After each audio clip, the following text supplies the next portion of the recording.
With the fire still burning from Sunday night's tanker collision, Turkey has been forced to close the Bosphorus Strait indefinitely. Among the world's busiest shipping channels, it will reopen only when the fire is completely extinguished, and that, according to the Environment Minister, could take 10 days. 15 people died when the Cyprus-registered Nassia, carrying nearly 100,000 tons of Russian crude oil, ran into a dry cargo vessel. It's the worst accident in the strait since 43 seamen died in a tanker explosion 15 years ago. No explosions are expected aboard the Nassia, but the fire is stubborn. And the search goes on for up to 16 missing seamen. Reports say an oil slick is now spreading south towards Istanbul.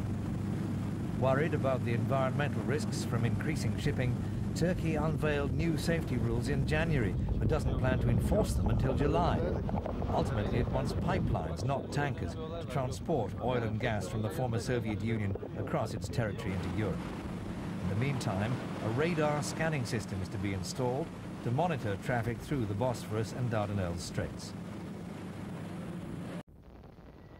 Crippled and ablaze, the Cypriot-registered tanker on fire in the Bosphorus Strait 12 hours after colliding with an empty freighter. Gashed in the bow, tons of burning oil have spewed into the narrow shipping lane. But firefighters are being blamed for worsening the scale of the disaster. When the ships collided last night, they came alongside spraying water instead of foam, which served only to spread the oil. At one time it was feared a massive slick would hit the coast near Istanbul. The Turkish government says the danger's now past. The fire on the freighter is out. The vessel drifted helplessly towards the shoreline and ran aground a burnt-out hulk. Witnesses say the accident happened because the freighter ignored warning sirens from the tanker and rammed it broadside. At least 12 seamen are known to have died. Some jumped into the sea to escape their burning vessels.